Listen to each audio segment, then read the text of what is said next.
일생 동안 당신이 반드시 읽어야 될 100권의 책 일당백 유방과 한우.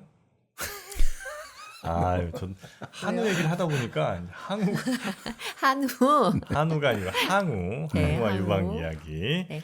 네 번째, 뭐 초한지라고 저희가 네, 뭐 네. 쉽게 부르면 되겠습만 항우와 유방 마지막 최종 에피소드 이제 시작하도록 하겠습니다. 네.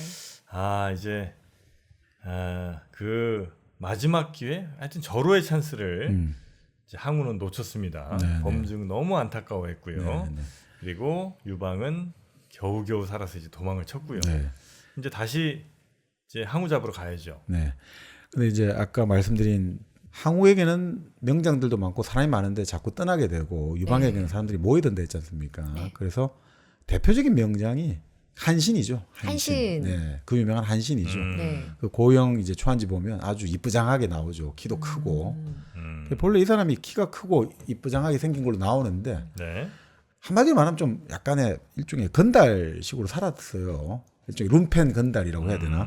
그러니까 칼은 차고 다니는데 뭐 일도 잘 안 하고 하니까 돈이 없잖아요. 그러니까 항상 새로운 사람 사귀어가지고 거기서 빌붙어가지고 먹고 살다가 또 그 사람이 도저히 너 더 이상 못해줘 하면 또 다른 사람한테 또 빌붙어 그래요? 살고 이렇게 살았다는 거예요. 기생오라비처럼 살았다는 거죠?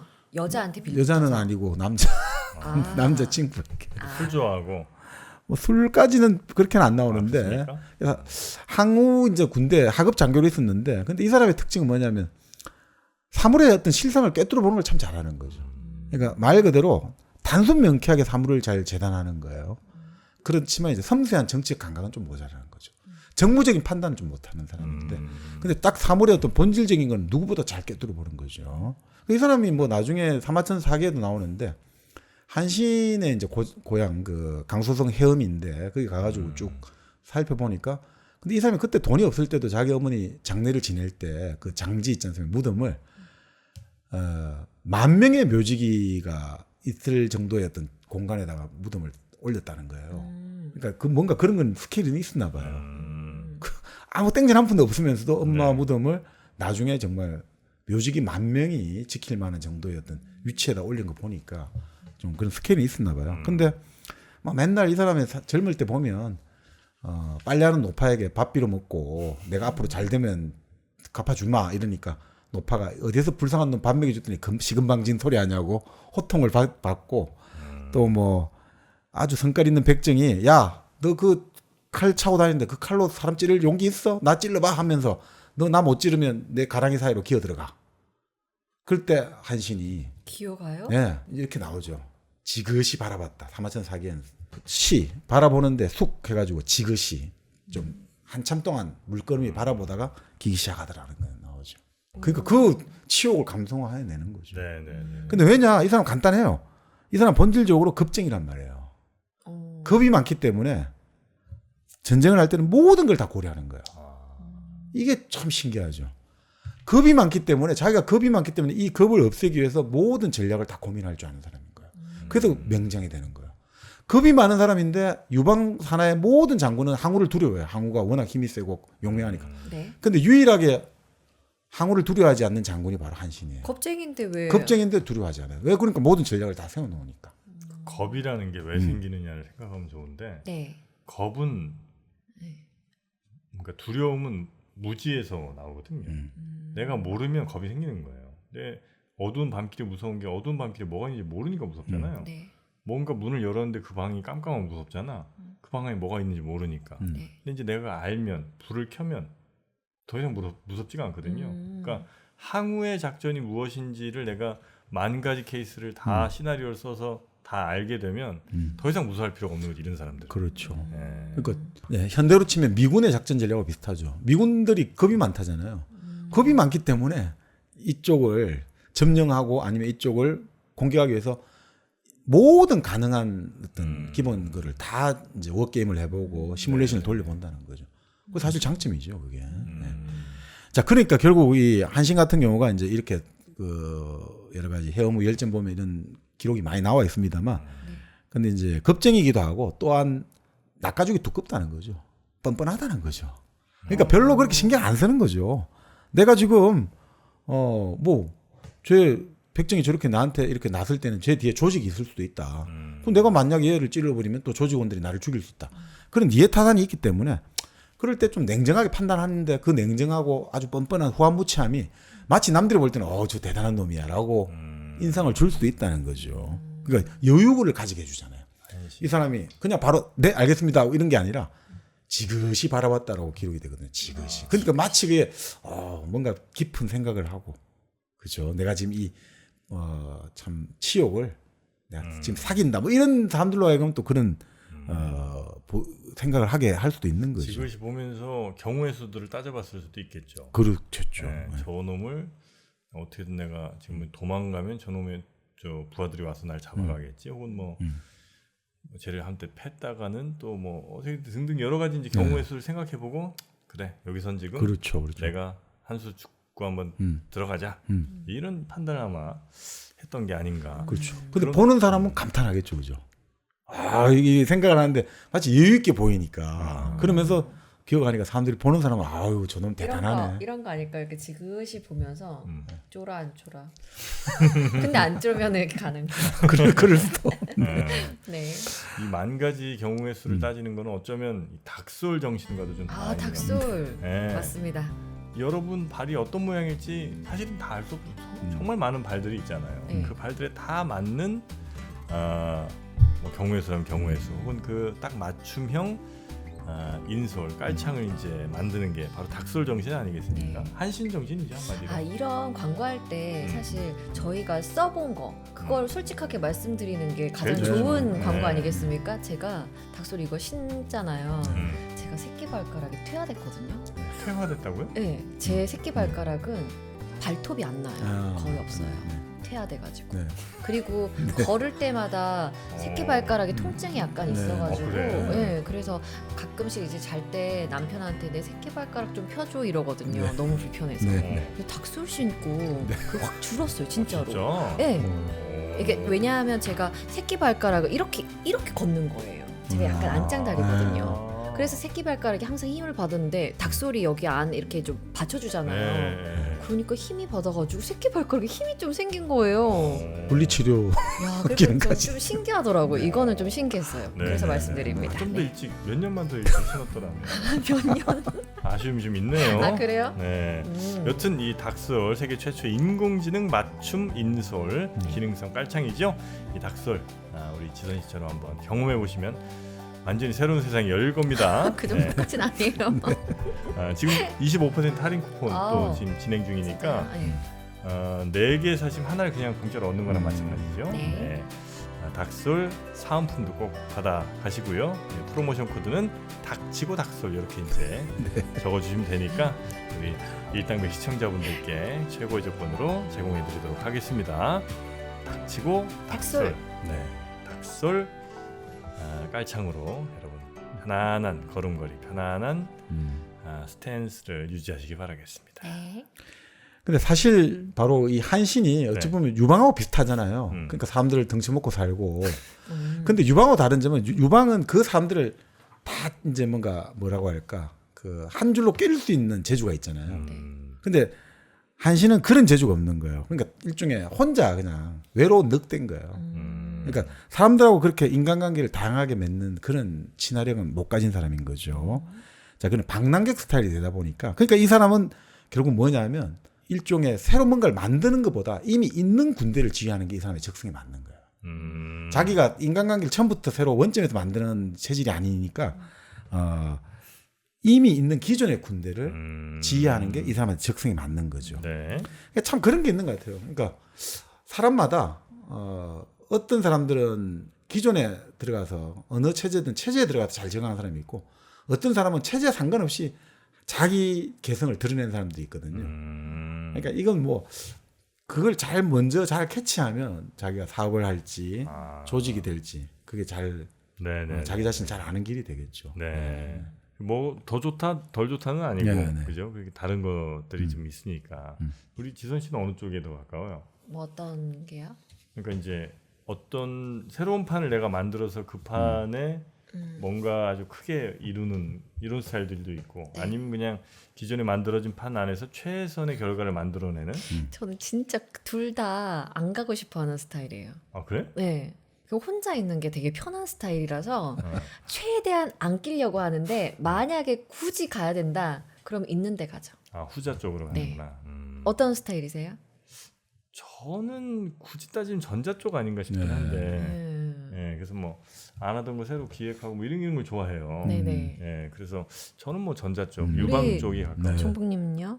아 저는 중간쯤 되는 아 저도 중간쯤 되는 것 같은데. 아 근데 지선 씨는 약간 저는 후자 쪽이 맞는 것 같긴 해요. 네. 그러니까 어떤 프로그램, 뭐 어떤 상황에서도 늘 거기서 또 괜찮은 결과들을 네. 만들어내시고 하는 거 보면 네. 후자 쪽에서 음. 그렇다고 새로 뭔가를 막 내가 새로 프로그램 만들고 이런 건 잘 안 하시잖아요. 근데 이제 곧 해보려고요. 해보려고. 네네. 예, 그럼 잘 안 된다는 거죠. 이거는. 자기의 개성에 맞게 캐릭터에 맞게 가야 되는데. 아. 예, 한신 네. 한신이 거의 유일하게 그 말년까지 잘 산 사람이죠. 아니 맞나요? 아니요. 아니 아닌가? 한신이 이게 나중에 가장 토사구팽이 돼가지고 네. 결국은 아 사형당하죠. 비참하게 아, 죽는 비참하게 느낌이던데. 예. 누군가 이렇게 하나 그게 한신이 아니었군요. 아니 다 비참하게 죽습니다. 대부분 다. 그 비참하게 죽을 수밖에 없는 또 이유가 나중에 이 사부에서 네. 왜 그렇게 될 수밖에 없었는지 네네네. 그걸 한번 설명해 드리겠습니다. 네네. 네. 자, 그래서 결국 이 한신이 항우의 군대에서 별로 인정을 못 받고 있었는데 이제 농공 행상을 해야 되지 않습니까? 항우가 이제 수도를 바로 이 관중을 정해야 되는데 자기는 고향에 가야겠다. 고향에 가까운 바로 팽성, 서주를 수도로 삼고 나는 서초의 왕이 되겠다고 선언하니까 사람들이 난리가 나는 거죠. 중국 대륙을 장악하려면 딱이 바로 이 관중에 있어야지. 여기가 금성천리 철옹성인데 그리고 본래 있잖아요. 황제가 되려면 수도는 상류에 있어야 되거든요. 상류. 왜? 상류에서 물길 딱 틀어주면 하루 사람들이 다 굶어 죽잖아요. 그래서 황제한테 꼼짝없이 복종을 해야죠. 상류에 항상 있어야 되는 거예요. 생각해보니까 하류에 있는 건 잘 못 본 것 네, 같기도 하고. 그러니까 이제 당연히 그렇게 하는데 이제 뭐 항우가 그런 논리를 제시하는 거죠. 내가 성공을 하고도 이 고향에 가지 못하는 거는 금이 야행이다. 여기서 나온 거예요. 비단 옷 입고 밤길 걸어가는 거 똑같다. 고향에 가서 내 보여줘야 될 거 아니냐. 참 항우 어린애 같죠. 금이 환영해야 네, 되는데. 금이 완양해 천하가 다 고향인 사람이 고향을 가겠다고 한단 말이죠. 천하가 다 자기 고향인데. 자기가 태어난 곳이 고향이 아니라 자기가 지금 가는 곳 모두가 자기 고향이 되는 사람인데 이 어린애 같은 행동을 하는 거죠. 그래서 실망했군요. 그래서 어떤 사람들이 이제 역시 초나라 사람은 원숭이 같다더니 하니까 저놈 다 바로 소탄에 넣어 삶아 죽여 이렇게 하는 거죠. 어린애 같은 거죠. 네. 자, 그러니까 참 이제 인간적이긴 합니다만 참 천하를 그리고 이제 유방은 바로 이제 한중왕으로 봉해가지고 저 완전 오지 중에 오지 파촉으로 보내는 거예요. 자, 그런데 그 파촉으로 가는 유방 군대를 따라가지고 한신이 도망을 쳐서 합류를 하는 거예요. 그 웃기는 거죠, 그죠? 참 웃기는 거죠. 자, 결국 그렇게 해서 이제 유방 군대 갔지만 뭐 제대로 대접 못 해준다 해가지고 또 탈영하려다가 처형당할 뻔한 위기를 넘기고. 근데 다시 또 이제 아예 도저히 안 되겠다고 이제 도망을 친단 말이죠. 근데 그때 소화라는 사람이 잡으러 간단 말이죠. 소화라는 소화. 명재상 소화가. 네. 그러니까 유방 군대가 난리가 난 거예요. 소화까지 도망쳤다. 한중 땅 갈리니까 더 이상 이제 다시 여기는 한 번 가면 다시 못 온다. 그러니까 소화가 도망쳤다니까 난리가 났는데 소화가 그게 아니고 나 지금 한신을 잡으러 간 거다. 한신이 뭐길래? 한신을 대장군 시켜줘야 된다 된 거죠. 자, 그래서 결국 이제 한신을 대장군 시켜주는 거예요. 소화 말 듣고. 그래서 대장군 취임하면서 유방과 문답하는데 여기서 아주 이제 완전히 한신이 유방을 완전 들었다 놨다 하는 거예요. 그럴 때 이제 이런 이야기를 하는 거죠. 한신이 이 문답을 딱 유방하고 갈 때 여기서 이제 이 서술입니다만 네. 그냥 자기가 말을 하다가 무아지경이 돼버리는 거예요. 자기 말에. 한신이요? 예. 그러니까 이게 마치 뭐냐면 그 일본에 이건 그 아카시 모토지르라고 러일 전쟁 앞두고 러시아 공작을 정보 공작을 하러 유럽에 간 사람이 있거든요. 아카시 모토지르라고 예전에 한번 말씀드렸는데. 네. 그래서 뭐 온갖 이제 러시아 힘을 약하게 하려고 온갖 혁명 테러 쪽에 돈을 대주는 거예요. 총살하고 주고. 그래 러시아에 그 이제 정보 공작 성공했던 아카시 모토지로가 이제 그 성공시킨 다음에 이제 당시 일본 그 육군의 대부 야마가타 아리토모에게 설명하는 거예요. 내가 이제 그 공작을 어떻게 했느냐. 이 설명을 하는데 너무 자기가 흥분하는 거예요. 너무 재미있고 완전히. 요즘 돈을 치면 수조 원을 썼다고 생각하면 돼요. 혼자. 네. 그렇게 흥분하면서 이게 말을 계속해야 되니까 이 사람이 어떻게 했냐면 소변을 그냥 누는 거예요. 그냥 말을 계속해야 되니까 이게 화장실 가면 끊기니까 소변을 누는데 그 소변이 이제 흘러가지고 야마가타 아리토모라는 일본 원수 있잖아요. 하얀 이제 융단 신발 있잖아요. 하얀 실내 같은. 네. 거기다가 소변이 노랗게 물들기 시작했다는 거예요. 노랗게. 근데 야마가타 아리토모도 들어주는 거예요. 아 그래 이렇게.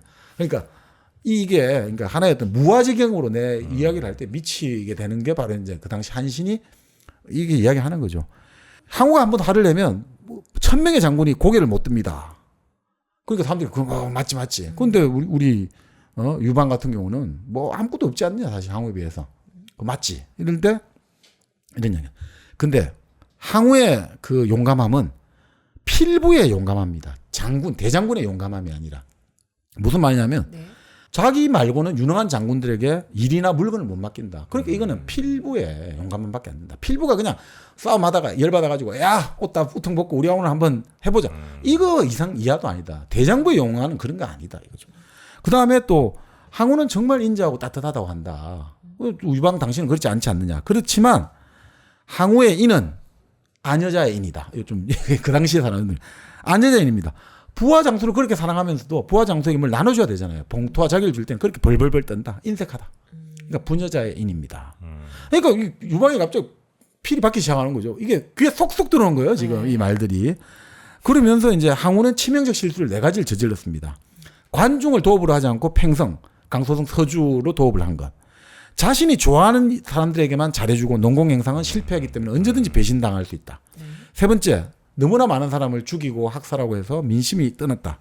그리고 자기가 내세운 왕, 초나라 그 해왕이죠. 그 의제로 내했지만 나중에 죽여버리거든요. 그거 결정적으로 잘못한 거다. 예. 그러니까 이제 천하의 당신을 위해서 만약 당신이 항우에 대항해서 내가 깃발을 들면 천하의 모든 불평 불만 분자가 우리 유방에게 다 달려올 거다 이거죠. 그러니까 당신은 잘 돼. 그러니까 갑자기 유방이 지금까지 아무리 장량이 말해도 이해가 안 됐던 게 한신을 통해서 이야기되니까 귀에 쏙쏙 들어오는 거예요. 왜냐? 장량은 귀족 출신이잖아요. 그러니까 아무래도 이제 이 사람들을 만날 때 소극적으로 신중하게 우회적으로 이야기를 하잖아요. 근데 한신은 아무것도 잃을 게 없는 게 똑같은 자기 밑바닥 출신이잖아요. 그러니까 표현이 솔직하고 노골적이고 사물의 본질을 냉혹할 정도로 그냥 정확히 뚫어보는 거예요. 그러니까 유방 당신은 아무것도 아니야. 항우에 비하면 용감하지도 않고 뭐 인자하지도 않고 그러면서 딱 비교하는데 또 그 말을 잘하잖아요. 아 그렇지만 항우의 인은 아녀자의 인이고 항우의 용은 필부용이다. 이러니까 갑자기 유방이 확 자신감이 불끈 시작하는 거죠. 결국 같은 계급 출신으로 같은 흔히 말하는 그런 밑바닥 출신으로 강렬한 친화력이 딱 느껴지는 거죠. 언어가 쓰는 게 같은 거예요. 그리고 정서가 같으니까 내가 앞으로 무엇을 해야 되고 내 앞으로 전략의 방향과 내가 어떤 행동을 하고 내 어떤 일정까지 딱 머릿속에 들어오는 거예요. 그러니까 한신을 정말 대장군으로 잘 썼구나라고 생각이 드는 거죠. 그러니까 둘이 질질 산 거야 같이. 그렇죠. 네. 그 나중에도 그런 이야기 하죠. 한신하고 유방이 만나서 그 이야기 하는 거죠. 야 니는 명장군인데 나는 몇 명 정도 지휘 잘할 거 아니까. 아이고 유방 당신은 황제 폐하 당신은 한 1000명 지휘할까? 너는 뭐냐니까. 나는 다다익선이요. 거기서 말이 나와요. 나는 많을수록 좋다 이거죠. 그럼 뭐야? 근데 너는 왜 내 밑에 있냐니까. 그 다다익선하는 장수를 지휘하는 사람이 당신이요. 그러니까 그런 식으로 이제 치워준 거죠. 자 그렇게 해서 결국 이제 농공행상의 효율적으로 제와 조나라가 반기를 들게 되고 자 그러면서 이제 유방이 이제 잔도 다 없앴다가 이제 다시는 여기 중원은 안 들어옵니다 해가지고 그 파촉으로 가는 그 절벽의 그 잔도라고 하죠. 그걸 다 없앴다가 다시 또 설치해가 다시 돌아오게 되거든요. 그 돌아오면서 결국 이제 깃발을 드는 거죠. 이제 항우가 바로 의제를 죽였다고 한다. 그러니까 이건 있을 수 없는 일이다 해가지고 그러니까 천하의 사람들이 다 몰려오는 거예요. 한 50만 군대가 몰려오는데 이 50만 군대가 몰려오니까 천하의 불황 아들 다 몰려올 거 아닙니까? 그러니까 술자리고 이런 데도 영이 안 쓰잖아요. 아무리 유방을 대장을 모신다 해도 니나 내나 다 같은 왕인데 이래 되니까 막 유방에 시비를 걸는 술 마시면서 시비 거는 사람 많은데 재밌는 표현이 있더라고요. 술버릇 나쁜 이제 흔히 말하는 진상을 뜨는데도 유방은 무슨 말을 하냐면 그거는 술버릇이 나쁜 게 아니요. 술이 당신을 만나서 기쁨에 겨워서 춤을 추는 것이요. 절대 술버릇이 나쁜 게 아닙니다. 술이 당신의 몸을 만나서 기쁨에 겨워 춤을 추는 것입니다. 참 그러니까 유방이 사람들을 이제 이렇게 잘 다독거려 줬다는 거죠. 자, 그러면서 이제 결국 항우에 그 팽성을 갔는데 56만이 가서 이제 막 항우가 없으니까 가서 신나게 이제 들어갔지만 항우가 딱 그래 하고 나서 3만 군대를 끌고 오니까 56만이 그냥 일시에 다 흩어져 버렸다는 거예요. 3만. 그다음부터 뭐냐면 계속 유방은 도망치기 시작한 거야. 싸움하면 지고 싸움하면 지고 싸움하면 지고 그 와중에 유방의 부인과 아버지가 초나라 군대에 붙잡히게 돼요. 계속해서 붙잡히게 되고 자 그럴 때 이제 결국은 어떻게 하느냐 진평이라는 모사가 있는데 이 사람이 결국 이제 돈을 달라 해가지고 이 돈을 가지고 항우의 군대에 이제 이 돈을 주면서 이제 헛소문을 유언비를 뿌리기 시작하는 거죠. 지금 항우는 항시 일종, 항시 성만 가진 사람만 우대해가지고 범정이라든지 종림이라든지 이런 장군들이 불만이 많고 이 사람들이 결국 이제 쿠데타를 일으킨다. 이런 식으로 해서 유방, 그러니까 항우와 그 장군들 사이를 이간질시키고 이러면서 결국 범정이 떠나게 되는 거죠. 결국 범정을 완전히 떠나게 해서 범정이 아유 결국 이 바보 이러면서 떠나면서 결국 그 뭐라고 할까 종기가 나서 결국 죽었다고 하는 거죠. 그러니까 예전에도 그랬잖아요. 스트레스 많이 받는 옛날 사람들은 종기가 나서 죽는 왕들이 많은데 또 이렇게 됐다는 거죠. 그래서 결국 뭐 이제 한신이 이제 역할을 하기 시작합니다. 한신이 이제 계속 힘을 뻗쳐가지고 조나라를 격파하고 제나라를 해가지고 이제 결국 이제 말 그대로 이제 유방과 항우가 아니라 실제 한신이 제3세력이 돼버린 거예요. 한신이 어디에 따라 움직임에 따라서 천하의 쟁표 결정될 만큼 힘이 세진 거죠. 자, 그러니까 이제 한신 주변에 사람이 모일 거지 않습니까? 네. 괴통이라는 사람이 일종의 킹메이커죠. 지금 당신이 독립해야 됩니다. 독립을 해가지고 나서야 됩니다. 그런데 뭐 한신이 고민하다가 나는 그래도 유방에 그 녹을 먹었는데 그때부터 괴통은 이제 미친 사람 흉내를 내는 거죠. 내 계략을 지금 얘가 안 받아들였으면 결국 얘는 죽는다. 근데 나중에 그럼 유방이 첫날 잡고 나서 나를 할 거 아니냐. 그러니까 이제부터 미친 사람 취급을 하는 거죠. 미친 흉내를. 자, 그런 다음에 이제 항우는 이렇게 제나라 이런 정부를 이제 반란을 토벌하러 갔다가 그 유명한 우미인을 만나게 되는 거죠. 우희. 우희. 우미인이라고 하고. 네네. 결국은 뭐 항우의 본처가 없었으니까 실제 본부인이죠. 뭐 여기 책에는 소설책에는 30세 항우와 14살 우미인으로 나오는데 그때 세계야 뭐 그렇지 않습니까? 네. 자 그렇게 하는데 어떻든 뭐 우민을 만나 그 다음부터 이제 우민을 계속 자기 데리고 다니는 거죠. 근데 결국 이런 말을 해요. 항우의 세계는 흑백이다. 유방의 세계는 회색이다. 항우는 적과 아군밖에 없는 거예요. 근데 유방은 적도 되었다가 아군도 되었다가. 그러니까 유방은 인심을 얻잖아요. 사람 안 죽이거든요. 근데 항우는 맨날 사람을 죽인다. 그러니까 그리고 그래서 나중에 항우가 양 지역을 토벌하러 갔다가 거기서 15살 이상 남자 다 죽여버리거든요. 그때 13살 된 남자 아이가 와서 이런 이야기를 한단 말이죠. 아니 우리 여기 사람들은 전부 다 대장군 오시길 기다리고 있는데 왜 우리를 다 죽입니까? 이거 그렇게 하면 앞으로 여기 있는 사람들 다 장군이 다 사람을 죽이면 다들 반항할 거 아닙니까? 그때 항우가 깨닫고 그럼 죽이지 마라 된 거예요. 그런데 항우 주변에 아무도 그 13살 어린애의 말을 해준 사람이 없는 거예요. 범증도 사라지고. 왜냐? 항우의 성격이나 가치 판단이 흑백이 너무 뚜렷하니까 아무도 말에 토를 못하는 거예요. 권력자 앞에. 그러니까 이거는 어떻게 보면 그래서 멋지게 통제도 돼요. 그죠? 한마디면 그냥 한마디로 일사불란. 독재자도 그렇고. 예. 사실 지금 우리 정치인들 보면 자기 사람만 쓰려고 하잖아요. 여야를 막론하고. 그거 되게 좋아요. 그죠? 통제가 일사불란. 근데 그게 결국은 되면 아무도 말을 못해요. 아무도 말에 토를 못 달아요. 그게 제일 위험한 거예요. 네, 그게 제일 위험. 항우가 이렇잖아요. 결국 항우가 이런 거예요. 멋지게 통제되고 일사불란에 미화하지만 절대 그렇지 않거든요. 결국은 아무도 그 사람 말에 토를 못 달아요. 지도자가 지금 나쁜 방향 가도 말토 못 달아요. 흑백밖에 없기 때문에. 근데 유방은 회색이란 말이죠. 약간 어느 때는 검은색으로 갔다가 어느 때는 흰색 갔다가. 그러니까 유방 주변에는 사람이 끊이지 않는 거죠. 회색이 제일 섹시하다 했는데. 회색이 섹시한 이유 중에 하나는 네. 이게 이제 흰색은 그런 티가 안 나는데 네. 회색은 방금 얘기한 거예요. 네. 일맥상통합니다. 네. 검은색이 됐다가 흰색이 되잖아요. 네. 그러니까 그 젖으면 되게 짙은 색이 나오고 마르면 되게 또 밝은 색이 되고 그게 이제 굉장히 명확하게 변화무쌍한 색이군요. 네, 명확하거든요. 네. 네, 회색이 그런 매력이 있습니다. 네네, 광고 하나 하시죠.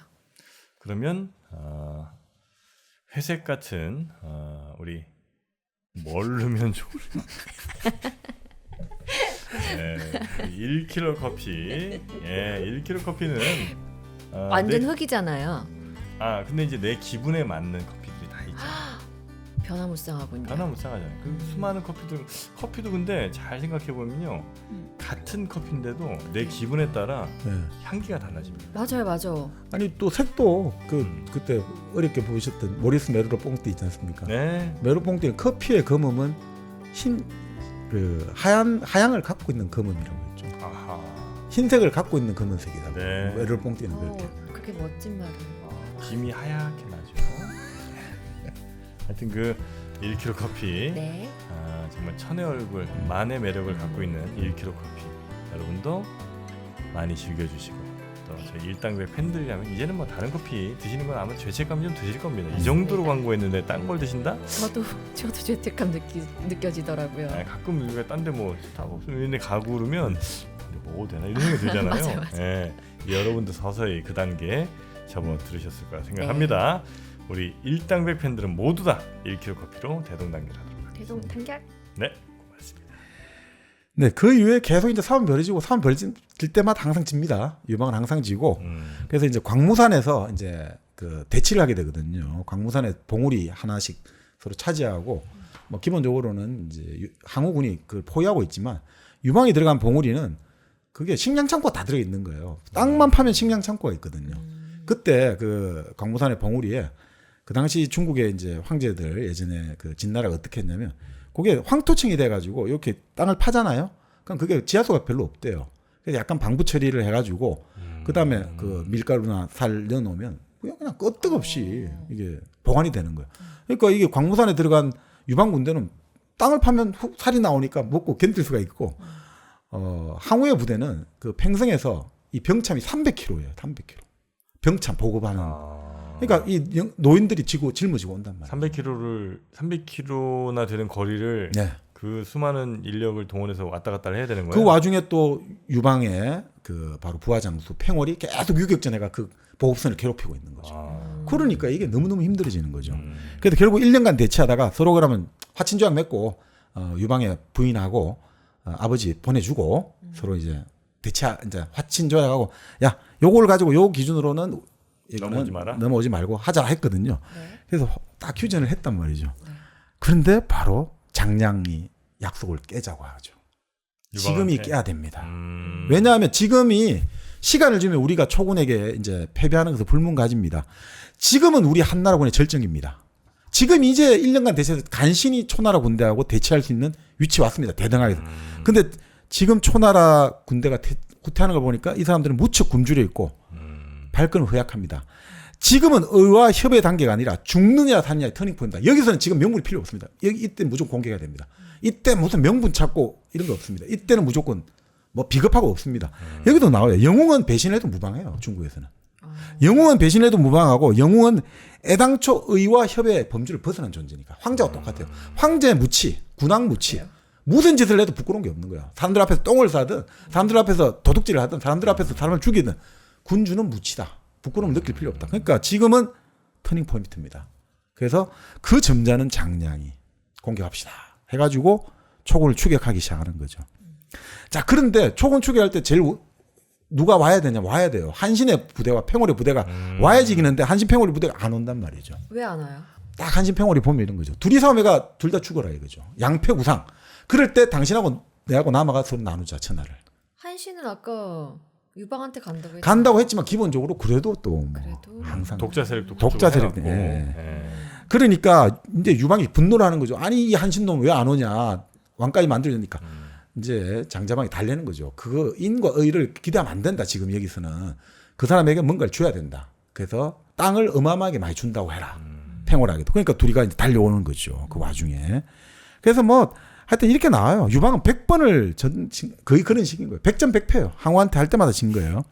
그래서 마지막에 이제 항우가 유방군을 무너뜨리고 이제 고릉성으로 이제 유방군이 가게 되는데, 항우가 이제 그걸 포위하면서 또 여러 가지 마지막 하다가 결국 나중에 어떻게 되느냐? 포위한 초군이 이제 굶주리게 되니까 더 이상 못 견디고 이제 후퇴를 하게 되는 거죠. 후퇴를 해가지고 어디를 가느냐? 결국은 최후의 전투가 있는 해하라는 지역을 가야 돼요. 해하. 아 거기서 또 유명한 그게 나옵니다. 나옵니다. 해아가가 나옵니다. 자, 이게 마지막 대목인데 결국 뭐 이 재밌는 대목은 아주 많으니까요. 그냥 네. 많이 보시면 될 것 같고. 그러니까 참 이제 안타까운 게 싸움밖에 모르는 항우다 보니까 바로 한신과 팽호를 지금 외교적으로 구슬려야 될 거 아니에요. 그럼 너가 내한테 오면 뭘 주겠다. 이게 안 되는 거예요. 이 더 사람 큰 땅 주면 되잖아요. 그러니까 이 외교적 감각이 없는 거예요. 맨날 직진밖에 모르잖아. 흑백밖에 모르니까 외교가 안 되는 거예요. 근데 유방은 겉으로 분노하지만 아니 완전 분노하지만 사실 이제 한신의 사신 오잖아요. 막 분노하지만 한신 사신 볼 때는 웃으면서 아 당연히 그래야지 더 많은 땅 준다고 해라 이런 식으로 표현할 줄 아는 사람이죠. 자 그래서 결국은 한신이 30만 대군을 이끌고 오게 되고 유방의 군대 항우가 결국 해야에 들어가게 됩니다. 겨울로 접어드는 해야 이 진짜 해야에서 항우가 그 생각할 거 아니에요. 나는 왜 이렇게 됐을까 지금 나는 싸움할 때마다 이겼는데 왜 지금 내가 이런 꼴이 됐을까. 근데 그런 생각을 했다고 나오죠. 근데 나는 한 번도 이 중국 전역에 부로라고 마을마다 원로가 있잖아요. 그 사람들 대접한 적이 없구나. 내 사신도 메신저도 안 보냈구나. 근데 유방은 끊임없이 그 관중의 부로들을 접대하고 그러니까 그 사람들은 끊임없이 젊은이들을 보내줬구나. 근데 나는 그런 민심을 수습을 못했구나. 아, 그제서야 깨달았군요. 그러면서 이제 결국은 항우군 10만에 이제 한신군이 주축돼가 한 3, 40만이 이제 해야를 둘러싸고 있는 거죠.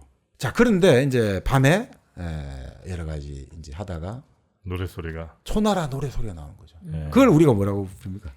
사면초. 초가가 여기서 나온 겁니다. 그러니까 갑자기 이제 이 책에서는 그래요. 유방이 항우가 갑자기 벌떡 놀랬다는 거죠. 한나라 군대에 이렇게 많은 초나라 사람이 있으니 우리 이제 운명은 다 했다.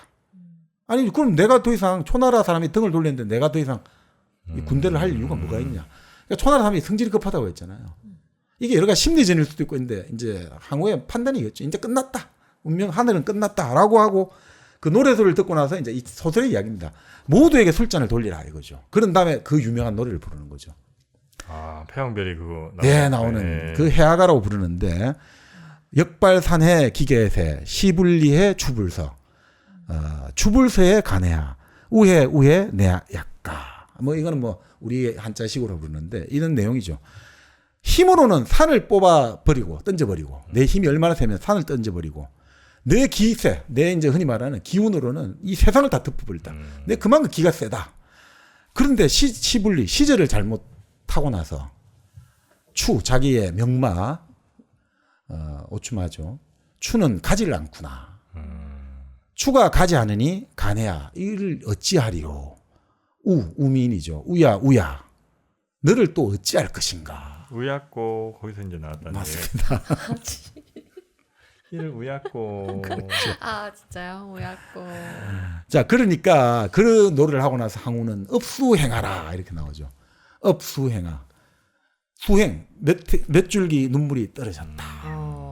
나중에 유방도 업수행하가 나와요. 대풍가를 부르면서 자기 고향에 천하를 제패하고 고향 딱 가가지고 어린애들 보고 노래를 이제 대풍가를 제가 부른 다음에 업수행하라. 여기는 패배의 한해 패배자의 눈물이고 유방의 눈물은 승리자의 기쁨의 눈물이 되는 거죠. 고향을 진짜 검유하냐면. 네. 업수행하라는 말이 참 그러니까 이 사마천사기는 진짜 표현이 멋진데 네. 똑같은 표현을 쓰면서 달라지는 거죠. 같은 업수행한데 자 그렇게 하면서 이제 이때 뭐 여러 가지 설이 있습니다만 우민이 이제 결국은 이렇게 생각하는 거죠.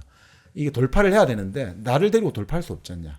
그래서 우야 너를 어떻게 할 것인가라고 하니까 내가 이제 항우의 칼을 들고 춤을 추는 거죠. 춤을 추고 나서 이제 뭐 항우가 일개에 죽였다고 이 소설은 돼 있고 어떤 책에서는 우리가 우민이 춤을 끝나고 나서 그 칼로 자기 목을 찔러가지고 자결했다 이렇게 나오는 거죠. 결국은 이제 이게 항우가 돌파를 해야 되는데 부담이 되면 안 된다. 그러니까 이게 폐왕별이 아닙니까 이게. 네. 그러니까 이 폐왕별이 영화로도 한번 하면 참 좋은데 진짜 장국영이 영화. 참 명작이죠. 저희 다 명작입니다. 분장하고 해요. 아주 이거 하고 그러니까 이게 참 이 결국 이 중국 역사에서도 이 중국 민중들이 좋아하는 게 바로 이런 폐왕과 우민, 우위가 이렇게 이별하는 이 어쩔 수 없는 뭐 이런 것들이 참 그런 것 같아요. 자 결국 그렇게 해서 이제 결국은 그 길로 바로 막사를 나와서 1점 돌파를 해버리는 거예요. 항우가 정말 정방석가처럼 그냥 바로 막 그냥 그 수십만이 돌파하고 있는데 기마부대 800명이 그 뒤를 따르면서 그냥 돌파를 해본 거야. 자, 우리 강남으로 돌아가자. 우리 고향으로. 초땅으로 돌아가자. 이렇게. 자, 그러니까 어떻습니까? 처음에는 얼떨떨했지만 지금 항우가 도망을 쳤구나. 특수부대를 편성해가지고 항우의 목을 갖고 오는 사람한테는 황금 1000매와 1만 호의 시급을 내리겠다. 현상금이 딱 붙는 거죠. 항우가 흐뭇해하는 거죠. 그러니까 이제 특수부대가 몇만이 이제 항우를 잡으러 오는 거예요. 그래서 해수를 건넜단 말이에요. 해수를 강을 건넜어요. 그 건너는 과정에 이제 딱 자기 따른 사람이 100기, 이제 말 탄 100명만 남은 거예요. 자, 그 와중에 이제 바로 이 유명한 대목이 나옵니다. 음능이라는 땅에서 이제 길을 잃었거든요. 거기에 이제 늪이 많고 이래가 잘못 들어가면 완전 늪이 많이. 농부에게 물어본 거예요. 그때 농부가 사마천 사기에 보면 좌로 나와요. 좌로 하면 되는데 좌자로가 나와요. 왼쪽이라는 뜻이거든요. 왼쪽 가시오. 이때 이제 이 농부가 말했던 거는 그 흥분한 거를 사마천 사기는 들으는 거죠. 좌 한마디만 하면 되는데 왜 좌자를 했을까? 왼쪽요 지금 이렇게 말을 하고 있다 이거죠. 네. 항우를 알아보고. 그게 뭐냐? 가니까 그게 알고 보니 늪지된 거예요. 늪에 다 빠지는 거예요. 이미 민심이 떠나버린 거죠. 너 때문에 다 살기 힘들어. 빨리 죽어. 이렇게 된 거예요. 좌자라는 이 표현 그 관쪽을 하니까 늪지대 중앙으로 빠져갖고 결국은 그 나보자 생각 이제는 결국은 고작 28기만 남은 거예요. 28. 그죠? 그 수십만 군대를 50만 군대를 지니고 있다. 이제 28명 남았어요. 이때 고작 나이 뭐 30. 자, 한해 기병대가 이제 포위망 갖고 좁혀옵니다. 이제 수천 명이 쫙 완전 막 이게 뭡니까? 1선, 2선, 3선 포위망을 막 10겹, 20겹. 자, 이럴 때 항우가 딱 말을 하는 거 사람들에게. 내가 약해서 진 게 아니라 하늘이 나를 버렸다는 걸 내가 증명하겠다면서 28명을 4곳으로 나눠요. 그런 다음에 둥글게 진을 치고 내가 선봉에 서서 이걸 뚫어가지고 우리 어디서 만나자 하는 거예요. 내가 보여주겠다. 얼마나 나는. 그런 다음에 진짜 일격에 돌파해가 적장을 말해서 떨어뜨려 죽여버리고 포위망을 뚫고 약속 장소에 가니까 딱 2명만 죽은 거예요. 그러니까 진짜 이거는 나 봐라. 너 봤지? 이런 거예요. 사람들한테. 너희들 나 봤지? 하늘이 나를 버리지 나는 힘으로 내 지지 않지 않냐. 자, 그런 다음에 결국은 이제 마지막 지금이 오강포라 불리는 마을이 있어요. 그 사마천이 나중에 직접 그 마을 가서 방문해가 다 만나보고 인터뷰까지 다 해요. 그때 그걸 봤던 사람은 죽어도 그 이야기를 들었던 후손들이 남아있으니까. 그래서 이제 항우와 부하가 물가에 딱 그 20명 정도가 이르렀어요. 그때 항우를 존경하는 오강의 정장, 그 마을에 이제 우리 치면 그 정장 그때 마을의 책임자. 네. 정장이 이제 이렇게 해요. 이제 요 배가 하나만 있는데 요거 타고 건너가세요. 건너가시면 이제 저 유방군대 못 쫓아옵니다. 그러니까 그 나중에 이제 그래서 사람들이 하는 말이 있지 않습니까? 그 뭐 권투중대가 여기서 나왔죠. 그래서 일단 지금 건너가셔가지고 나중에 다시 이 땅에 돌아왔을 때 흑바람이 일으키면 돌아오세요. 흑바람이 일으키면 그 권투중대가 나중에 두목이라는 사람이 시었나 그런 쓰는데 네. 여기서는 그등은 알고 어떻든 건너가서 돌아오십시오 할 때 이때 항우가 유일하게 웃는 게 나온 거죠. 항우본기에서 이때 항우가 유일하게 웃어요. 그 정장의 말에 선웃음을 지은 거죠. 어떻게 왜 웃냐? 거절하면서 선웃음을 짓는 거야. 내가 강동에 거나 젊은이 8,000명을 거느리고 왔는데 내가 지금 다 죽이고 내가 무슨 낯으로 그 강동의 부모들 얼굴을 볼 수 있겠는가? 나는 여기서 죽는다. 나 여기서 죽어야 된다. 그리고 정장을 만나서 결국은 이런 거죠. 이 정장이 너가 내가 지금 하려고 했던 일을 너는 말해줘 다오. 내가 어떻게 이 사람들을 살았는지. 그러니까 이게 마지막 순간에 전해줄 사람이 있어야 되거든요. 그러니까 모든 전투나 이런 데서 마지막 3명을 살려주는 사람이 누구냐. 여기서 우리는 장렬히 싸웠다고 전해줄 사람이 있어야 돼요. 그래서 마지막 한 명이 있어야 돼요. 그러니까 모든 우리가 전쟁 영화나 서사 영화에 보면 마지막 한 명이 누구냐? 말을 전해줘. 우리 이렇게 싸웠노라고. 그래서 항상 우리 라이온 일병 부하게도 라이온 일병이 결국 혼자 살아남아서 이야기하게 나오고 모든 게 뭔가 항상 이야기가 나와야 되거든요. 그래서 어떤 그 우리 뭐죠 황야의 7인 뭐 이런 모든 영화에도 항상 마지막 어떤 서부 영화든 무슨 영화든 전투를 다룬 영화에서는 우리는 이렇게 싸웠노라고 너희들은 말을 해다. 우리 타라스 불바도 그렇고 불바 그 다 마지막에 목에 매달리가 할 때도 고함을 질러가지고 사람들을 동명시면서 너희들은 가서 나가 어떻게 최후를 맞았는지를 말해다오. 이게 이 사람의 욕구는 이게 바로 불멸의 욕구 같아요. 제가 보면. 사람 아무리 우리가 성욕이 있고 식욕이 있고 수면력이 있고 명욕 다 있는데 결국 마지막에는 이 불멸로 남고 싶은 욕구들. 내 이야기를 전해다오. 나는 이렇게 싸웠노라. 하늘은 나를 버렸지 내가 힘이 약한 게 아니야. 이게 바로 이제 결국 항우가 웃음을 지었고 정장에게 결국 했던 거 아닌가 이런 생각이 좀 듭니다. 네. 그래서 결국 이제 정장에게 자신의 말을 내어주고 이제 마지막 격돌을 하는 거죠. 그래서 이제 다 죽고 하는데 적들이 마지막에 이제 항우 주변에 벌벌 떨면서 올 거 아닙니까? 근데 거기서 바로 자기 고향 사람을 만나는 거예요. 고향 사람 만나면서 그런 거예요. 너는 여마동이 아니냐? 너는 내 부하가 아니었더냐? 이렇게 여러 것들이 있거든. 너는 내 고향 사람 아니냐? 너는 내 부하가 아니었더냐 하는데 이 한마디가 결국 항우의 패배의 원인을 설명해 주는 말이죠. 그죠? 너는 내 고향 사람이 아니었더냐? 너는 내 부하가 아니었더냐? 내 부하가 전부 다 이제 유방군대 다 갔다는 거 아니에요. 그래서 마지막 자기를 포위한 사람이 내 고향 사람이다. 이미 항우는 민심을 잃어버린 거죠. 아무리 혼자 잘나도 안 되는 거죠. 자, 그러니까 진짜 그런 이야기하죠. 아무리 천재고, 아무리 잘나고, 아무리 뛰어난 사람도 그 사람 옆에서 누군가가 도와주고 끌어주지 않으면 그 사람은 절대 그렇게 오래 갈 수가 없어요. 아무리 이제 역발상 기계세가 있다 하더라도 결국 개인은 안 되는 거죠. 결국 조직. 그래서 결국은 그래 내가 이미 내가 죽을 바야 너에게 내가 고향 사람에게 인심이나 쓰지 하면서 내 목은 너가 가져가라 하면서 자기 칼로 이제 항우는 자기 목을 찔러가 죽어요. 그럴 때 이제 사람들이 달려드는 거죠. 저 목 차지하려고. 목 차지. 그러니까 나중에 보니까 항우 몸이 오등분돼 있다는 거예요. 목 있고 팔다리 하나씩 다 몸통 이렇게.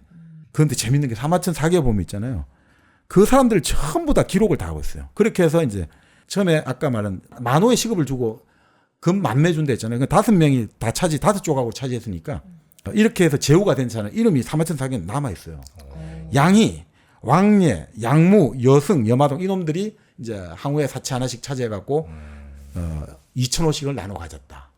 인간의 이 욕망을 보아라 이거죠. 사마천 사기는 참 인간의 이 욕망을 보아라. 이 그 사람이 죽었고 대장군에 대한 예고 나발이 그런 거 없다. 아이고 지금 내가 2만 원 시급 얻어야 된다. 그러니까 뭐가 하나씩 치고 이런 것들을 이 역사에 기록한다. 이 부끄러운 줄 알아라. 이런 거겠죠. 그래서 결국 이제 나중에 그 정장이 그것도 항우 시신 뭐라도 머리카락이라도 하나 수습하려는데 아무것도 찾을 수가 없었다는 거죠. 이제 몸이 전부 다 분해가 되어 날아간 거죠. 그래서 참 인간의 처참한 욕망의 끝은 어디가 될까? 이 항우의 죽음을 보면서. 그래서 사마천이 그 20살에 이제 천하를 여행했단 말이죠. 앞으로 이제 역사책. 그 마지막 그 여행지가 오강 주변 이 항우가 죽은 곳이었대요. 그러면서 항우가 그때 이제 세상 떠난 지 70년 정도 됐거든요. 그러니까 마을 사람들이 기억이 들은 기억이 있을 거잖아요. 그때 어린 애들은 뭐 살아있는 사람도 있었을 것이고 어릴 때 내가 봤지 여기서. 그 다음에 좀 나이 든 사람 뭐 나이 그 이야기 들어가지고 한 거 있으니까. 사마천 사기를 서술하면서 그 인간의 추악한 욕망을 이야기를 한 거죠. 결국 이제 뭐 어떻게 보면 이런 거죠. 사마천이 왜 이 말을 끝까지 썼냐 이거죠. 결국 인간의 초안기가 뭐 대단한 역사 같은데 결국 한마디로 말해서 출세하려고 하는 욕망의 다름 아니다. 세속적인 욕망. 이런 거 아니었겠냐. 그리고 유방의 본질도 참 유방도 정말 세속적인 사람 아니냐. 그래 그래도 자기의 그 천하를 같이 쟁취했으면 그걸 하면 혼을 내야 되는 거 아니냐 이거죠. 그런데 그 5등분 했다고 그래 나 인자하니까 5등분 해준다. 이거 자체도 유방이 얼마나 속물인 걸 드러내지 않느냐. 그 유방에 이거 보면 다마천 사기는 엄청나게 냉정하게 나오거든요. 유방이 황제가 되고 나서 아버지는 젊었을 때 나보고 쓸모없는 놈이라고 형이 농사 짓는다고 좋아하더니 지금 내가 황제 됐으니까 이제 어떻습니까? 아버지가 아무 말도 못했다. 뭐 이런 식의 참 속물. 자기 아버지한테도 자랑하고 싶고 이런 게 여지없이 나오거든요. 그러니까 이런 거 보고 있으면 나오는 거죠. 그래서 항우는 그 바로 기원전 202년에 이렇게 죽게 됐고 이제 7년 후에 유방도 죽게 되는 거죠. 항우 죽고 7년밖에 못 살았군요. 네. 그 7년 후에 이제 경포의 반란을 진압하고 고향 폐에 들러가지고 이제 금유안양하는 거죠. 그래서 대풍가를 부르는 거죠. 이제 항우는 해아가를 불렀고 유방은 대풍가. 대풍기의 운비양, 위력해내 귀고양, 안등맹사해 수사방. 그러니까 말 그대로 이제 큰 바람이 부니까 구름이 쫙 흩어진다 이거죠. 큰 바람이 작인 거죠. 그러니까 구름이 쫙 다 흩어진다. 그러니까 구름이 흩어진다는 건 이제 이 천하가 맑아졌다. 그러니까 내가 이제 이 고향에 돌아와가지고 이제 정말 천지 사방에 내 이름을 떨치고 힘을 떨치고 고향에 돌아왔다. 그래서 이제 내가 또 이제 그 용감한 장수를 얻어갖고 이 천하를 또 지켜야 될 거다. 이런 이제 이야기를 하는 거죠. 그래서 또 업수행하 눈물을 쫙 흘렸다는 거죠. 그리고 자기 고향 사람들에게는 앞으로 여기는 세금 텍스 프리 세금 물리지만 노역 프리 내 황제가 태어난 마을 아니냐. 다 그냥 공짜. 사람들과 정말 살기 편해지는 거죠. 그래가지고 항우가 죽은 7년 후에 죽었고 이렇게 이제 나오죠. 네. 그러니까 결국 이제 보고 있으면요. 저는 뭐 그 생각이 들어요. 여러 가지지만 유방과 항우의 그 보면 있잖아요. 결국은 싸움은 딱 한 번만 이기면 되는 거예요. 마지막 싸움만 이기면 되는 거예요. 유방은 99번 졌는데 마지막 한 번 이겼기 때문에 이기는 거예요. 항우는 99번을 이겼지만 마지막 한 번 지면 지는 거예요. 그러니까 결국 인간은 한 번의 싸움, 마지막 한 번만 이기면 되는 거예요. 그러니까 99번 지더라도 절대 후회하고 좌절할 필요가 없다는 거죠. 유방을 보고 있으면. 100점 100패였어요, 유방은. 근데 유방이 이겨요. 마지막 한 번만 이기면 되는 거예요. 우리 배울 게 참 많은 그런 책입니다. 네. 네. 혹시 어쩌면 지금 이제 막 사회 진출하는 분들이 계속해서 뭐가 잘 안 되고 네. 뭐 시험 떨어지고 면접 떨어지고 이런 것들에 굉장히 좌절하실 네. 수도 있는데 네. 결국은 한 번만 역전하면 네. 네. 또 이렇게 보상받을 수 있는 네. 거니까. 혹시 이건 어때요? 주식 음. 엄청 망해가지고 안 돼 주식은. 주식은 진짜 너무 지금 주식 때문에 힘든 분들 네. 계시잖아요. 네. 마지막 빨간 때 한 번만 팔면 되는 거 아닐까요? 주식 물론 이제 내가 상가격 부담은 비싸게 하면 되겠지만 주식은 그렇게 접근하지 마시고 그래요? 예. 우리 또 사회로 네. 진출할 우리 아름다운 청년들을 위한 아름다운 재단 광고 잠시 듣고 오겠습니다. 네. 퇴소하던 날은 정말 기뻤어요. 제가 고대하던 날이었기 때문이었는데 기차가 출발을 하는데 그때 눈물이 나더라고요. 마음 둘 곳이 없다라는 생각. 여러분의 독립은 몇 살이었나요? 보육원의 아이들은 만 18세가 되면 시설을 나와 홀로 살아가야 합니다. 어른이 되기는 아직 이른 나이. 곁에 아무도 없다면 그것은 자립이 아니라 고립입니다. 18. 홀로 어른이 되어야 하는 아이들을 위해 함께 해주세요. 아름다운 재단은 18 어른의 건강한 자립을 응원합니다. 아름다운 재단 18 어른 캠페인. 네, 아름다운 재단 18 어른 캠페인 18이 되면 또 우리 사회에 진출해야 되는 그래서 어쩌면 수많은 실패와 좌절을 겪어야 될 우리 네. 청년들에게 여러분의 따뜻한 손길이 그들을 계속해서 실패해도 다시 일어설 수 있게 만드는 큰 힘이 되지 않을까 싶습니다. 네. 이 네. 유방과 한우 그러니까 이 초한지 얘기를 해주시면서 수많은 이제 네. 뭐 장수들 참모들이 네. 좀 나오는데 네. 뭐 조금 뭐 확장해서 혹은 네. 조금 오버해서 보자면 요즘에 뭐 정치 현대에서도 많이 적용할 수 있는 그렇죠, 부분이 좀 그렇죠. 있겠네요. 그래서 이제 예전에 우리가 조직의 성세라는 책을 한번 했는데 네. 네. 그 조직의 성세라는 책에 나오는 부분인데 바로 그 유방이 왜 성공을 했는가 그리고 이게 바로 결국 리더가 해야 될 일이 뭔지를 유방은 충분히 알고 있었다는 거죠. 그래서 그걸로 한번 잠깐만 언급을 네. 해드리고 뭐 마무리를 하죠. 네. 네. 그러니까 유방이 가장 잘했던 게 지난 시간에 한번 말씀드렸습니다만 결국 장자방 같은 참모를 등용했고 네. 한신 같은 본부장 요즘 치면 뭐 그죠 영업 본부장 이런 사람을 잘 등용했고 마케팅 본부장 그리고 소아라는 보좌역 정말 조직에서 두드러지지 않지만 이 일어나면 안 되는 일들을 빨리빨리 제거하고 그런 문제점을 빨리 개선하는 사람들 있잖아요. 그런 사람을 잘 뒀다는 거죠. 네, 네. 그런데 그렇다 하더라도 결국 전쟁에 승리를 했다든지 아니면 큰 사업에 성공을 거두면 농공행상으로 또 조직이 망가지잖아요. 네. 근데 유방은 어떻게 해서 그러면 거의 그래도 자기가 죽고 나서 400년간 한 왕조가 이어졌지 않습니까? 그게 가능했던 이유가 이거죠. 리더의 역할에 아주 정말 투철한 사람이었다는 거죠. 그러니까 첫 번째 뭐냐면 이렇게 봐요. 유방이 제일 먼저 잘했던 첫 번째 세 가지 일을 조직의 리더, 우두머리는 해야 되는데 보스, 정치든 뭐 경제든 네. 요 세 가지를 정말 잘했다는 거죠. 첫 번째는 조직의 컨셉을 명확히 해가지고 조직의 목적을 명확히 했다는 거죠. 우리 조직은 뭘 한다. 두 번째는 조직의 기본 방침은 무엇이고 그것을 사람들에게 전달을 잘 이제 전파를 잘 시킨 거죠. 그리고 세 번째는 뭐냐면 종합 조정을 잘했다는 거죠. 종합 조정. 각 이제 부서마다 우리 일이 최우선적으로 배정을 해주세요. 종합 조정을 하는 거 있지 않습니까? 예. 네, 그 조정력 컨트롤을 잘한 거죠. 네. 첫 번째 뭐냐면 조직 전체의 컨셉을 명확했다는 거죠. 뭐냐면 유방은 딱 이제 군대를 일으켰고 그리고 이제 항우와 전쟁을 천합 이제 쟁패를 했지 않습니까? 네. 나의 컨셉은 뭐냐? 전쟁의 승리다는 거죠. 천하를 장악하는 것. 이것을 위해서는 모든 걸 다 한다. 우리가 치면 정치인으로 치면 나는 권력, 대권을 가지겠다. 권력 의지 앞에서 나머지 모든 걸 희생한다. 내 가족, 내 자식, 그거 다 어쩔 수 없다. 내가 대통령이 되는 것, 이거에 모든 걸 올인한다. 이게 바로 컨셉이거든요. 조직의 우리 컨셉은 뭐냐? 우리는 그러니까 유방은 자기 부인과 자기 아버지가 잡혀갖고 아버지를 이제 솥에 넣어 삶아 죽인데도 끄떡도 안 하는 거야. 왜냐하면 내 조직은 천하를 이기는 건데 내 지금 사사로의 아버지가 이런 거 신경 안 쓴다는 거예요. 그러니까 딱 그걸 컨셉을 명확히 해주고 그 다음에 전쟁이 끝났잖아요. 그 다음에 조직 컨셉이 뭐냐? 왕권 강한 거예요. 절대 왕권인 거예요. 그러니까 절대 왕권에 저항하는 애들은 다 죽여버리는 거예요. 컨셉이 명확해요. 그래서 그렇게 자기를 도와줬던 한신, 팽월, 경포 뭐 웬만하면 다 속정당하는 거예요. 그 토사구팽 말도 나오고 하는 건데 근데 컨셉이 명확한 거죠. 나는 이거 한다. 그럼 이걸 위해서 나는 어떤 것도 다 희생한다. 너희들 이거에 반항하면 다 죽어. 이 컨셉을 정확히 한 거죠. 두 번째는 뭐냐면 그 컨셉을 유지하기 위해서 기본 방침을 무엇을 하고 무엇을 사람들에게 전파하느냐 이거죠. 이 사람은 뭐냐면 내가 딱 권력을 잡고 나서는 성장이 아니라 안정이라는 거예요. 그러니까 진시황은 계속 뭘 성장했잖아요. 궁전 지었고 만리장성 지었고 전국 돌아다니고 아니야. 나는 딱 안정하는 거죠. 그래서 자기 궁궐 짓는 소아가 좀 궁궐을 화려하게 짓니까 화를 처음 내는 게 나와요. 유일하게 화를 내는 게 고조봉기 그 사마천 사기에 딱 한 번 화를 내는 게 소아가 궁궐을 너무 화려하게 지어서 화를 내는데 소아가 그런 이야기 하는 거죠. 다른 건 다 안 지어도 이 궁궐은 권위를 나타내야 되니까 화려해져야 됩니다. 그거 하나만 인정해 주는 거예요. 그 다음에는 뭐냐면 안정인 거예요. 그래서 안정을 위해서 어떻게 하느냐? 흉노하고 싸움에서 지면 바로 굽신거리는 거예요. 아, 더 이상 싸움하면 안 돼. 그냥 졌다. 그러면 우리 일종의 공물을 갖다 바칠게.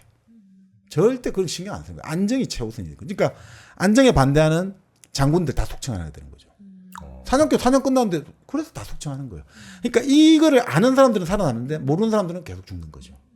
그 컨셉. 그 대신 그걸 계속해서 하는 거죠. 안정성을. 그 다음에 종합조정이라는 것들. 그러니까 이 조직을 만들 때 모든 사람들이 내게 최고고 내 거 문제 해주잖아요.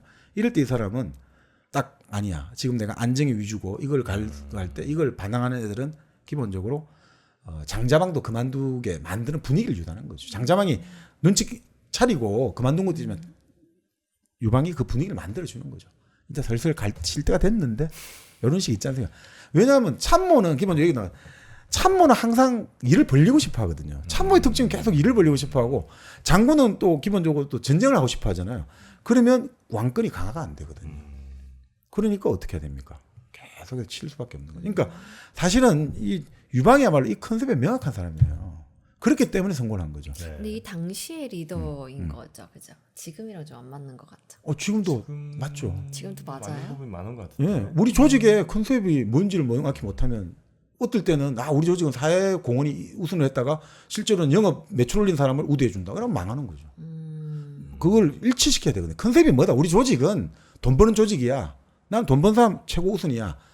부도덕하든 뭐든 나는 돈 버는 게 이익이 우선이야. 라고 할 컨셉이고. 그 다음에 두 번째는, 물론 그게 공공의 그거하고 충돌하면 안 되지만, 두 번째는 그래서 그 방침이 뭐냐. 그렇다고 범죄행위를 저지르면 안 돼. 라는 식으로. 이런 거는 했어야겠죠. 그러면은 일당백의 리더로서 누가 세- 리더예요? 아니 정방님이 아니, 그러니까 이게 뭐 기본적으로 우리가 보면 정치라든지 이런 거 할 때 이게 참 중요한 것 같아요. 이 컨셉이 명확하지 않고 내가 그 대권인지 당권인지 또 아니면 난 국회의원 하고 그만인지 그리고 그럼 그걸 하기 위해서 나는 어떻게 해야 되는지 그러니까 나는 현장에서 나는 지역구에 나가야 되니까 지역에 일하는 사람을 우선한다. 아니다. 나는 전국을 상대해야 되니까 나는 그 교수나 이런 사람들 내한테 머리를 빌려 사람 우선한다. 이게 안 되면 서로 싸움할 수밖에 없는 거예요. 그러면 그거 다 필요한데 그럼 종합조정 어떻게 한다. 지금은 당신을 써야겠다. 그 예전에 제가 지금 좀 지나간 이야기입니다만 삼김시대 김영삼, 김대중, 김중필 보면 이분들이 진짜 이걸 잘하는 사람들이에요. 어느 순간에 써야 될 사람이 있는 거예요. 그러니까 이 사람들 머릿속에 한 1000명, 3000명 입력돼 있는 거예요. 그래서 요런 거 할 때 이제 정권하고 싸움을 할 때는 행동파를 누구를 내세우고 정권하고 요 이제 딜을 할 때는 요 머리 좋은 누구를 내세우고 딱 정해져 있는 거예요. 요렇게. 그리고 이 사람을 일할 때 또 어떻게 하느냐? 한쪽만 절대 안 써요. 항상 서너 군데를 동시에 움직이는 거예요. 동시에 이쪽 라인 저쪽 라인 채널을 여러 개 하고 한 사람한테는 다 너희들만 신임하는 그렇게 해가지고 종합 조정을 다 하는 거예요. 그래서 어느 쪽 라인에 말 듣고 그러니까 이런 것들이 이제 물론 이제 시스템은 바뀌어집니다만 네. 근본적인 원리는 잘 안 바뀌는 거죠. 그렇겠네요. 네. 그러니까 뭐 컨셉이라는 말도 있고 뭐 비전이란 말도 있을 수 있고 그러니까 네. 우리는 뭐 하는지 뭘 네. 향해서 네. 가는 조직이다. 네. 이건 이제 명확하게 있어야 되는 거고 그다음에 그걸 하기 위해서 기본적으로 이런 것들은 우리는 네. 해야 된다는 네. 뭐 방침이 당연히 있어야 네, 되는 네, 거고 그리고 이제 당연히 조직이니까 조직 내 여러 이해관계나 갈등 이런 상황들이 있을 네. 텐데 그거를 어디에 배치할지 그렇죠. 어떤 갈등상에서 어떻게 통합해서 또 같이 시너지를 낼지 이런 것들을 하는 게 사실 조직 운영의 제일 중요한 원칙이니까. 그렇습니다. 그러니까 네. 사실 조직이 되려면 정치 조직이든 뭐든 조직은 첫 번째가 비전이 있어야 되거든요. 컨셉이 바로 비전이에요. 정권을 우리가 한번 먹겠다, 차근차근하겠다. 아니면 우리가 대기업이 되겠다. 그 다음에 두 번째는 그러려면 그 비전을 누구를 중심으로 뭉쳐야 되냐. 리더가 있어야 돼요. 그리고 세 번째는 뭐냐면 그거에 따르는 걸 뭐래요? 신상필벌을 해야 되는 거죠. 종합적으로. 누구에게 뭘 하면 상을 주고 뭘 하면 벌을. 이 세 가지가 없으면 조직이 성립할 수가 없거든요. 그렇죠. 결사체든. 근데 가장 여기서 힘든 게 뭐 사실 참모도 중요하고 현장 지휘자, 부문장 다 중요해요. 그죠? 한신도 중요하고 참모도 정말 중요한데 가장 얻기 어려운 인재가 바로 보좌역인 거죠. 보좌역. 가장 얻기 어려워요. 또 이 사람들은 역사 속에 부각이 안 되니까 기록도 잘 안 남아 있어요. 부각이 안 되니까. 우리가 예전에 한번 언성 히어로즈 했잖아요. 칭송받지 못한 영웅들. 네. 일어나지 말아야 될 일을 일어나지 않게 만들었기 때문에 이 사람들은 이름이 안 나오죠. 근데 그 사람들이 진짜 영웅이거든요. 그렇죠. 맞잖아요. 뭐 예를 들어 어제 사실은 내가 우주인이 지구를 멸망시키려는데 내가 타르코프스키 영화 희생해보면 집을 한 채 불태웠기 때문에 이 세상이 지켜졌어. 근데 사람들은 몰라. 사람들은 몰라. 나는 알지. 근데 사람들은 나보고 바보라 그래. 저 집 불태우고 말이야. 근데 그 사람들 그게 바로 보좌역인 거거든요. 그러니까 이 보좌역의 근데 가장 중요한 미덕은 뭐냐면 절대 조직 내에 누구와도 공적을 겨루면 안 돼요. 절대 겨루면 안 돼. 그러면 난리가 나는 거죠.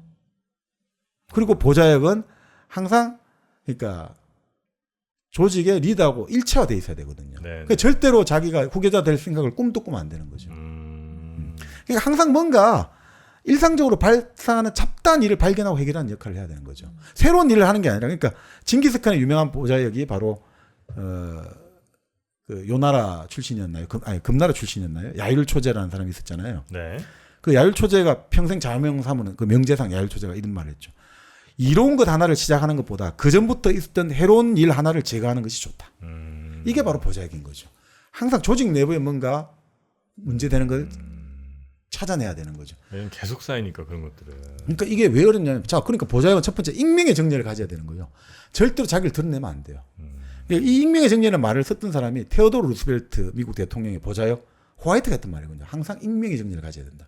이걸 나중에 이제 그 누굽니까? JP가 중앙정부 만들 때 음지에서 양지를 음지에서 일하고 양지를 지향하는. 그게 이제 그렇게 인용된 건데. 네. 그러니까 자신의 공을 감추는데 기쁨을 느껴야 되는 거예요. 보좌역은. 드러내면 안 되고 대통령 이름으로 내 글이 나간다. 아 기뻐. 국회의원 누구 이름으로 정책 법안에 내가 사실 다 만들죠. 아 기뻐. 내 이름이 감춰질수록 내가 더 기쁜 거야. 주군이 더 부각될수록. 대신 리더를 그렇죠. 부각시키고. 그만큼 리더는 이 사람을 전폭적으로 신뢰해야 되는 거야. 그래야지 자기가 일을 할 수 있죠. 그러니까 소아는 사실 후방에서 내치와 그 군량 수송 맡아 해가지고 그러니까 유방 군대가 약탈을 안 하게 만들어졌잖아요. 그러니까 이걸 계속 만들어준 거죠. 절대 드러나지 않아요. 그러니까 나중에 소아를 상을 주고 싶은데 직접 전쟁에 싸워한 사람들이 소아가 한 게 뭐가 있다고 우리는 상처를 70군데 입었다. 사람들 그게 약하잖아요. 옛날에 그 밀정인가 그 뭐 나오잖아요. 네. 이정재가 씨가 네. 나중에 여기 한 발. 에이 보라고 그렇습니다. 그렇죠. 그렇게 약한데 그러니까 그때 딱 그러잖아요. 사람들이 그런 사람이 100명 있다고 한 나라가 안 되는 것도 아니고 망하지도 않는다. 근데 소아가 없으면 어떻게 됐냐 이거죠. 그래서 결국 소아한테 나중에 항고조가 특권을 주거든요. 신발을 신고 칼을 찬 채로 내 앞에. 황제 앞에 갈 수가 있는 거야. 우리 예전에 진슈왕이 형가가 자격할 때 사람들이 올라갈 수가 없잖아요. 그치. 칼을 그래서 약봉지 던져가지고 형가 맞추고 이러잖아요. 그런데 이 사람한테 특권을 주는 거야. 그리고 종종고를 안 쳐도 된다. 다 종종고를 쳐야 되잖아요. 황제 앞에서. 너는 종종고를 안 쳐. 그 정도 특권을 주는 거죠. 네. 자, 그러니까 익명의 정렬이 있고 두 번째는 절대로 보스가 정한 리더가 정한 그 방침의 테두리를 넘으면 안 되는 거예요.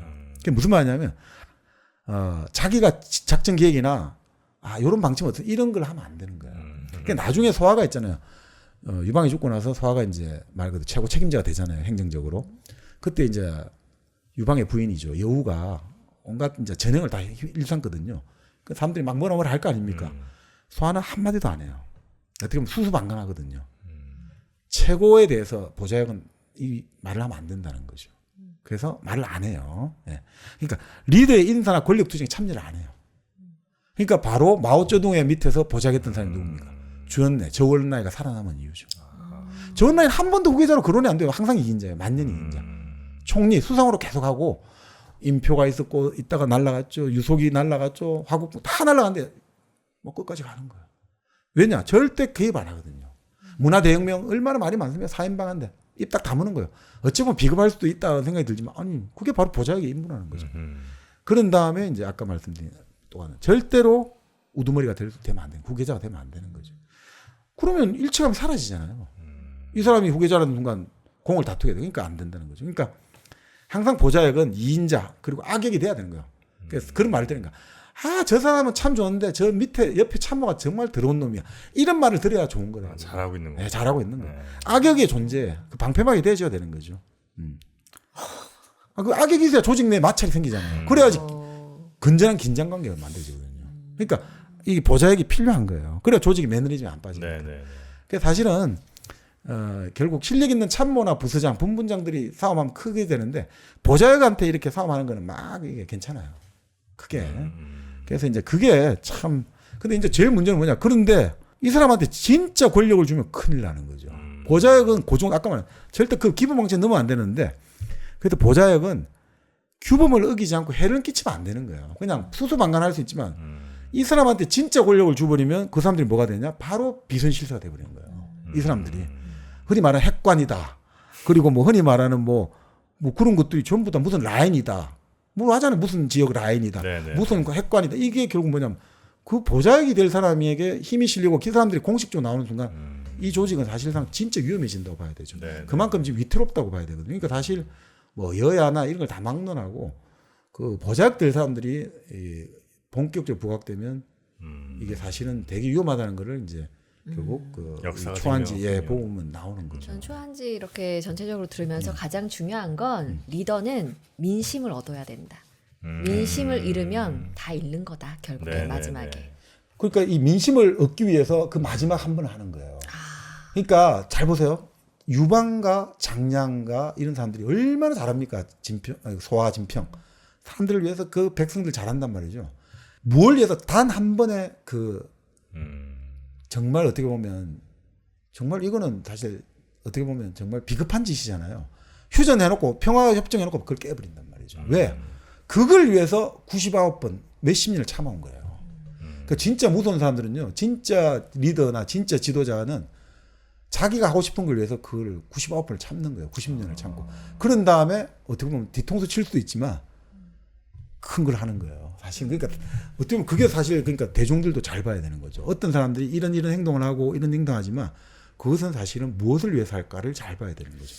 유방도 어떻게 보면 본질적으로 음흉하고 본질적으로 엄청나게 타산적인데 마지막 싸움에 이기기 위해서 장자의 풍물을 항상 가졌던 거죠. 속으로는 지금 막 돈도 갖고 싶고 여자도 막 온갖 욕망을 다 하고 싶은데 마지막 한 번을 위해서 그게 무서운 사람이고 유방이 전형적인 중국 사람이라고 봐요. 중국 지도자. 바로 이런 거예요. 한 방. 이게 유방이 좋다 이런 게 아니라 마지막 한 방에 그거 진짜 마지막 한 방에 어떻게 보면 배신과 암수를 던지기 위해서 99번을 그렇게 하는 거예요. 그러니까 그거를 우리가 사실 놓치면 안 되거든요. 우리는 사람이 좋다 나쁘다 이렇게 리더라든지 이런 거 쉽게 평가하면 힘들어요. 당하거든요. 하여튼 그 중국 사람들이 저는 유방 혹은 뭐 유비 이렇게 좋아하잖아요. 사실 매력이 이렇게 막 있는 것 같지 않은데 중국인들이 또 좋아하는 이유가 또 따로 그렇게 있을 수도 있겠네요. 그러니까 이런 사람들이 말 그대로 후억하기죠. 얼굴도 두껍고 양심은 시커멓고 마음은 후억하게 대가들인 거예요. 그러니까 겉에 그 마음을 숙이고 마지막 자기의 그 의도를 관철시켜내잖아요. 이게 이제 중국 사람들이 가장 좋아하는 거죠. 아니, 중국 사람들이 가장 좋아한다는 말은 어폐가 있고 현재 어떻든 중국 리더의 어떤 우리가 상대해야 되는 중국의 리더들은 이런 사람들이다라고 우리가 알 수가 있죠. 쉬운 사람들이 아닌 거죠. 초한지 읽으시면서 여러분도 내가 리더 역할을 잘할 사람인지 혹은 뭐 장수 역할을 잘할 사람인지 참모 역할을 잘할 사람인지 그런 걸 잘 판단해 갖고 아마 본인들이 대체로 뭐 이제 사회 경험 좀 있으시면 아실 텐데 그걸 잘 판단하셔서 나에게 잘 맞는 역할을 한번 잘 찾아보시는 것도 지혜가 아닌가 싶습니다. 네.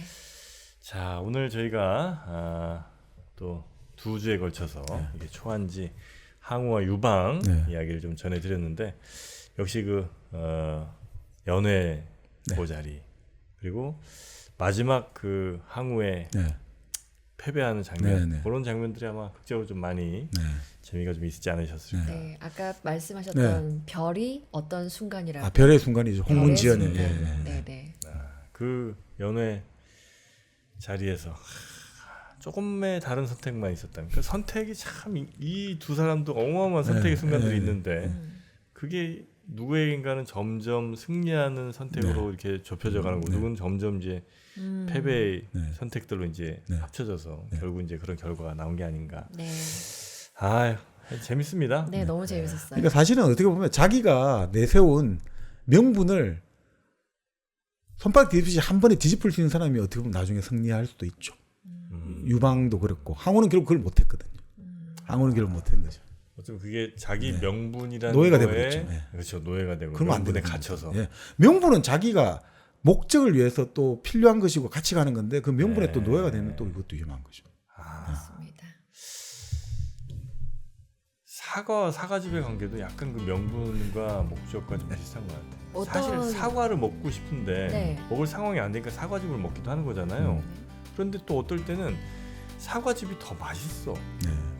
그래서 사과보다도 오히려 사과즙이 더 땡길 때가 있거든요. 맞아요. 그럼 뭐가 이 본질인지가 헷갈리는 거예요 그때부터. 그럼 여러분 그 헷갈리는 순간에는 그게 바로 별의 저- 순간이다. 카드의 순간이거든요. 카드의 순간. 쇼핑의 네. 순간. 쇼핑의 순간이 네. 둘 다 결제해라. 그렇습니다. 은하수 사과 사과즙을 동시에 드시면 되잖아요. 아, 맞아. 고민할 필요가 없잖아요. 그렇죠. 그러면 이게 그 포트폴리오가 되네요. 해지가 되니까. 아, 그렇습니다. 리스크 해지가 되네요. 사과즙 약간 물린다 싶으면 사과를 그냥 와그작 씹어 네. 사과가 또 조금 약간 사과즙을 쪽쪽 빨아 네. 여러분 놓칠 필요가 없습니다. 네, 여러분에게 검증, 한신과 같은 그런 장수, 참모가 필요하십니까? 네. 네, 사과즙, 은하수, 은하수네 또 별의 네. 순간이네요. 네. 자, 은하수, 영주 은하수, 사과즙으로 맛있는 가을 보내시기 바라겠습니다. 요즘이 또 사과 제철입니다. 당도 더 올라가죠. 아유, 끝도 없습니다. 네. 네. 자, 그러면 오늘 우리 항우와 유방은 여기서 저희가 마무리하도록 하고요. 네. 혹시 끝으로 뭐 추천하고 싶은 노래 있을까요? 그러면 저는 투투의 1과 2분의 1. 1과 2분의 1. 네, 천하를 둘로 나눴다가 다시 또 하나가 네. 되는. 네. 멋진 노래. 혹시 우리 그 태양별이 주제가 중에 또? 그 장경 부르는 네. 사랑은 지나간 일이 되고 이왕성사회가 뭐 있는데 사랑은 지나간 일이 되어 일이 버리고 되고. 예. 그 장국영 좋더라고요. 저도 그럼 태양별이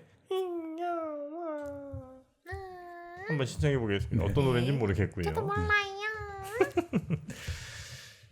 이건 진짜 태양별 한번 보고 싶네요. 네, 갑자기. 네. 오랜만에. 태양별이 정말 명작이죠. 네. 다음에 한번 저희가 네. 소개해드릴 시간이 되면 태양별이 한번 소개해드리겠습니다. 네. 자, 그럼 오늘 저희는 여기서 마무리하고요. 다음 시간에 더 재밌는 책으로 여러분 찾아뵙도록 하겠습니다. 함께해 주신 여러분 대단히 고맙습니다. 고맙습니다. 고맙습니다.